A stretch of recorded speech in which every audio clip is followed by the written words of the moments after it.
Zine, dia 31 ou dia 1 de julho, estou gravando no dia 31, mas não sei se libero hoje ou amanhã, vamos ver, esse novo vídeo, que é sobre o meu e-zine, Electronic Zine ou fanzine eletrônico, que também virou um zine de papel, né, que é esse aqui, o HQ Mente, HQ Mente 1 e o HQ Mente 2. Não é que ele é mentiroso, não, é o HQ Mente, mental, história em quadrinhos e mente. Bom, vamos lá. O número 1 está aqui.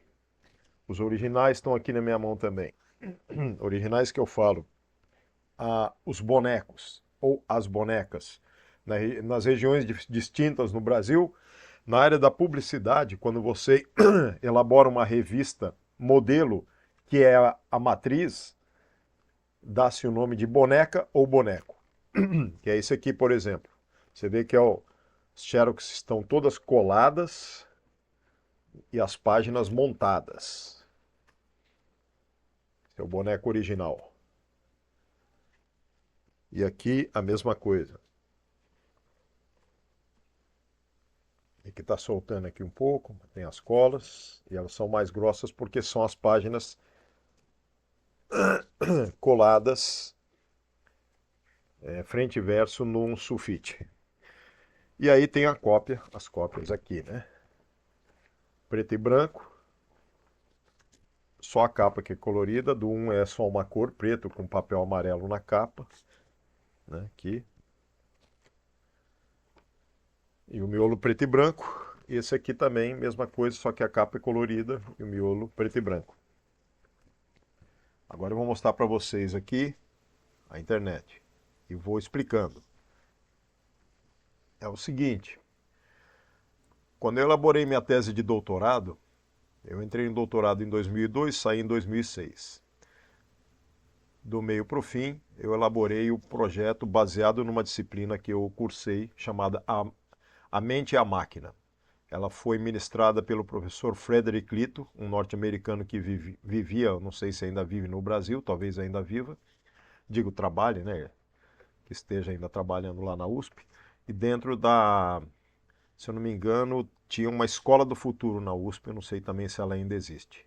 E é nessa escola do futuro, na parte, como parte dos cursos, né, eu fiz uma disciplina de pós-graduação com ele, A Mente e a Máquina. Essa disciplina foi o seguinte, eu acabei lendo muito material em inglês, muita xerox, muita fotocópia, porque na verdade os livros, a maioria eram importados, né? Sobre a mente, a máquina, a IA, inteligência artificial, as questões que estavam tentando ser resolvidas com essa relação do ser humano e a inteligência, né? E a inteligência e também tinha muitos outros detalhes, vários autores. Por exemplo, a experiência do Turing, né? Em que uma máquina um computador estaria por detrás de uma porta e o outro é um ser humano e alguém num computador, numa sala, fazendo perguntas para ambos. E a experiência de Turing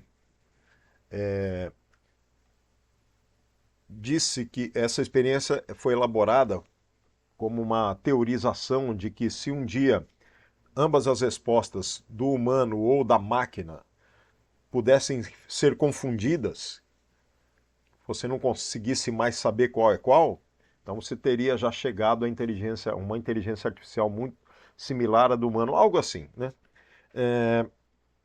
Tem um outro nome essa inteligência de Turing que eu estou falando aqui, inclusive eu tenho ela aqui na HQ, uma delas, né? O alvo de Turing ou o jogo da imitação. Deixa eu ver se dá para ler aqui mais próximo aqui. Eu fiz 2 páginas dela aqui. O que acontece? Eu fiz baseado nas leituras. Eu criei um projeto, e esse projeto não foi para um fanzine de papel. Ele foi direto para esse tipo de trabalho em que eu montei na internet, lembrando que na época a internet ainda era problemática, eu acho que até a minha ainda era discada, eu não estou tentando lembrar. E eu tinha que trabalhar mais de madrugada para compor no front page o site. Então eu montei esse site. E esse site ele está inativo, porque o GeoCities era gratuito, né? Não é mais, mas eu consegui acessar por algum motivo, porque depois eu passei para um outro site que ficou inativo, não funciona mais de jeito nenhum, e esse ainda está ativo com menos propaganda, porque as propagandas apareciam e não estão aparecendo mais tanto. Mas no que consiste o site que eu montei? É uma espécie de sitezine mesmo, em que eu coloquei o projeto chamado HQmente, coloquei ícones, links, e nesses links você vai acessando a minha pesquisa. E ela consiste no seguinte, você clica e vai adentrando o projeto, né? Então, o projeto HQmente é um projeto experimental em que histórias em quadrinhos foram elaboradas a partir de textos de divulgação científica. O título faz uma ponte entre HQs e incursões do tema principal, que permeia os textos, a mente e os processos que a fazem ser como é. E aí, para navegar, clique no Cérebros Balão Boi. Enfim, eu fui explicando tudo aqui, todo o contexto, né? E eu vou voltar aqui só para vocês entenderem mais. E aí vocês podem clicar nessa que eu cliquei aqui, então a gente adentra essa página com as explicações. E para saber mais, você pode clicar nos ícones, né, como esse aqui, que tem mais explicações. E retornar, ou avançar. Se você avança, você chega ao mapa mental, eu vou brincar que é um mapa mental, que é uma alusão ao cérebro em que cada ícone leva para uma HQ. E essas HQs são essas HQs curtas que eu criei na época, né? E aí você clicando na HQ, você lê a HQ e clicando nela ou no ícone do lado aqui, você adentra a explicação de como ela se fez, a fonte, a referência, tem até aqui, ó, Eric Drexler, Engines of Creation, The Coming Era of Nanotechnology, New York, Anchor, 1987. Então eu fiz baseado nessa leitura, que foi uma das que eu tive que fazer na época da disciplina. E aí você volta, como é que você volta? Deixa eu lembrar aqui. A gente clica nela, isso, na própria imagem pequena, e a gente volta e escolhe outra. Por exemplo, essa aqui do leão. Falácias lógicas, então aqui brinca com a questão das falácias, né? Aqui está um animal de estimação, um gato. Um gato é um felino, então todos os felinos são animais de estimação. Será mesmo? E aí tem um rugido aqui, roar. Aí você vai para outra página. Ah, não, isso. Essa é uma HQ de uma página só, para você entender a falácia, né? Aqui, vamos voltar aqui. A falácia lógica é utilizada na política, em outros âmbitos, como subversão, como enganação mesmo, né? Então aqui está um animal de estimação, que seria um gato, né? Eu estou brincando que fosse a cara, o rosto, né? A cabeça ou a parte de um gato aqui. Mas o leitor não sabe que não é um gato. E aí eu coloco a cauda. E aí eu digo que o gato é um felino. Só que eu mostro que é um leão, na verdade. Então todos os felinos seriam animais de estimação. Não, é uma falácia lógica. O gato é, mas o leão não. E aí você clica aqui e vê a fonte, né? Decision Strategies in Reasoning. É um capítulo que descreve como as pessoas usam informação na memória para raciocinar e fazer decisões. Mas há complexos circuitos que complicam a forma como os conceitos de informação na mente se agrupam, como por exemplo as comparações. Nesses intercursos, as lógicas, as quais muitos priorizam como seguras fontes de conhecimento e deduções, muitas vezes se mostram falsas, pois em verdadeira instância, nada é tão simples no que se refere à mente humana e à linguagem. A falácia lógica pode muitas vezes ser usada sem que seu emissor se dê conta disso. Glass et al. Decision Strategies in Reasoning, in Cognition. Eu li também esse texto que foi colocado para nós. E você vai lendo, né, outras. E você tem várias HQs curtas aqui, né? Deixa eu puxar alguma colorida aqui, deixa eu ver. Acho que essa aqui está colorida, vamos ver. Tá. A Sala Chinesa. Perguntas e respostas pré-dirigidas em ideogramas chineses, feitas e respondidas corretamente por mentes humanas e AIs, que não conhecem a língua oriental, comprovam diferenças entre os dois cérebros? Ou eles realmente sabem chinês? Então vamos lá de novo.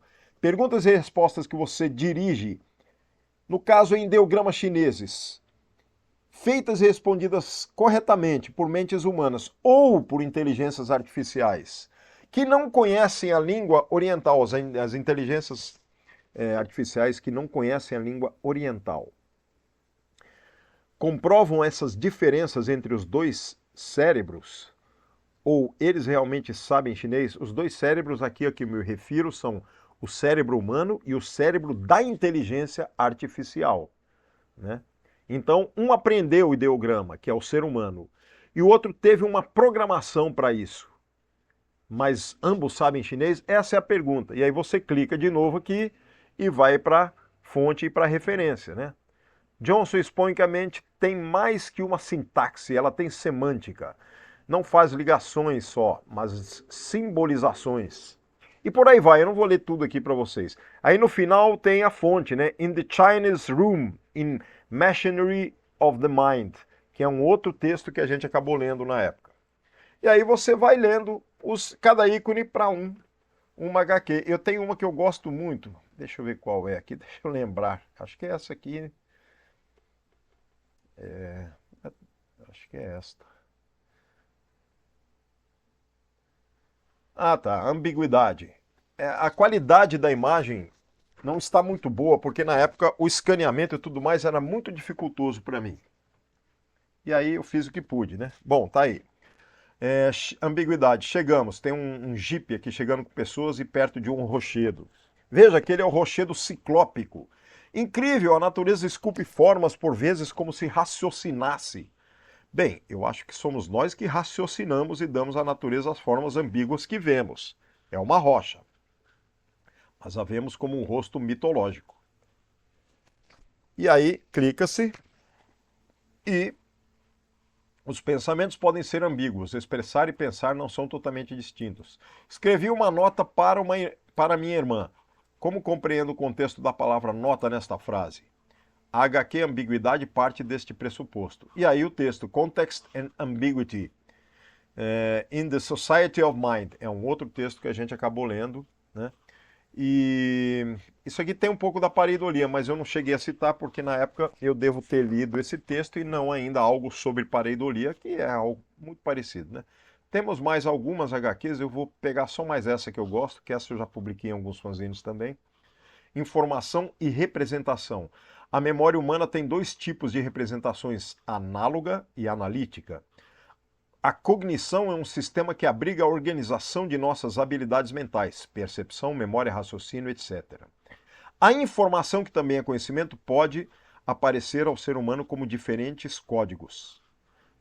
Então, a informação, que é conhecimento, pode aparecer ao ser humano como diferentes códigos, como animais ou totens. E aí eu brinco, coloquei aqui figuras que são animais e na página seguinte um grande totem com um indígena olhando para ele. Isto vai depender de qual dos códigos será mais útil e para que será usado. Analogia ou análise. Animais ou totens. Homo animalis ou homo sapiens. Quem ou que o escolhe? Né? Então fica essa pergunta no ar. E a referência, né? Memória humana processa de maneiras não tão fáceis de se explicar. Ela pode pensar que se lembra de determinado fato, mas também pode misturar informações e embaralhá-las, sem ter certeza de que fez isso. A memória se representa de forma análoga, como uma informação contínua, e também analítica, com associações arbitrárias e regras. O ser humano é capaz de processar modalmente estas duas maneiras, através da qual dos dois códigos lhe for mais útil eleger um ou outro modo a fim de elaborar seu viver gregário no planeta. E aí essa HQ partiu de conceitos, bem como também de outras funções da memória organizados pela cognição. O totem, que é uma peça muito significativa para a filosofia indígena, me surgiu, então eu, Gazi, quando comecei a desenhar, como que num insight quando eu criava a segunda página finalizando a HQ. A fonte foi The Structure of Categories, categorias, a estrutura das categorias, num livro chamado Cognition. Né? E aí você clica e volta para o cérebro. Vamos voltar lá para trás. Então esse é o site HQmente que eu acabei expondo para vocês algumas das HQs e que aí, durante a tese, eu fiz também a versão papel do Zine. Né? Então ela começou como um e-zine e depois virou um fanzine papel. E aqui tem tudo que está no e-zine tem aqui. Então, a capa, as páginas das HQs, né? E no final, todo o contexto referencial também está nas últimas páginas aqui. Eu brinquei com a capa para que ela fosse um ser humano, uma cabeça, similar aos desenhos dos renascentistas, né? Uma cabeça Da Vinci fazia como estudo e tal. Então eu fiz essa cabeça. Só que eu brinquei colocando um chip na testa dele. E aí eu fiz um negativo invertido, né?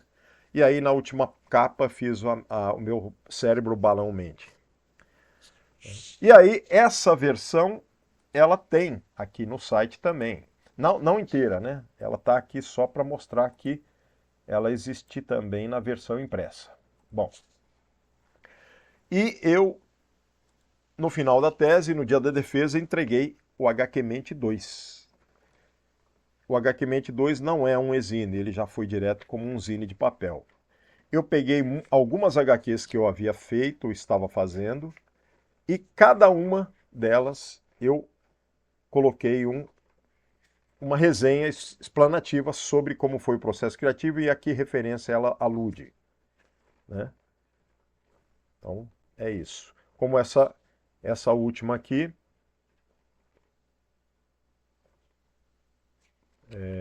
O Lamento Alegre da Triste Alegria, que é baseada numa história, numa poesia, ou num conto acho que é da Clarice Lispector, isso? Clarice Lispector. Que brinca com a questão do feminino, masculino, e eu estava trabalhando a questão do cérebro também, né? E aí tem, então, essa versão que foi entregue no dia da defesa para o público todo preto e branco, que era mais barato, e para a banca a capa colorida, só a capa colorida também.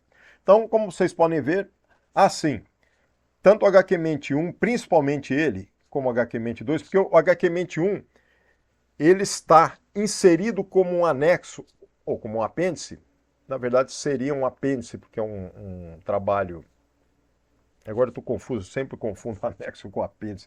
Mas é um trabalho meu. Então, tá lá no final, tá como anexo.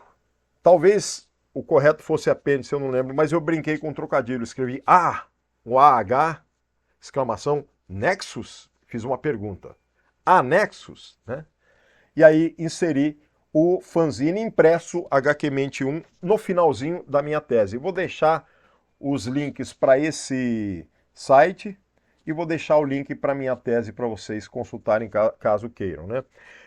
Esse trabalho do HQmente 1, também fazendo parte da tese, ele foi, no último capítulo, ele fez parte de uma listagem em que eu resenhei muitas HQs, algumas de divulgação científica e outras de entretenimento científico, como, por exemplo, os do Alan Moore, que o Watchmen, por exemplo, serve como entretenimento de divulgação científica, e algumas outras obras que eu havia comprado na época, adquirido, algumas delas eram em quadrinhos especificamente fazendo divulgação de determinado tema científico. Então é isso, resgatei o meu e-zine e fanzine. Deixa eu minimizar aqui. Nesse Gazine, para vocês conhecerem, porque é um trabalho que demandou bastante, me ocupou bastante e foi interessante, porque num dos momentos do meu processo de criar fanzines, eu acabei criando um e-zine antes do fanzine impresso, né? Foi esse caso aqui. Grande abraço e até o próximo Gazine. Olá, este é o Gazine, seu canal sobre fanzines, zines, artes zines, biographic zines e afins.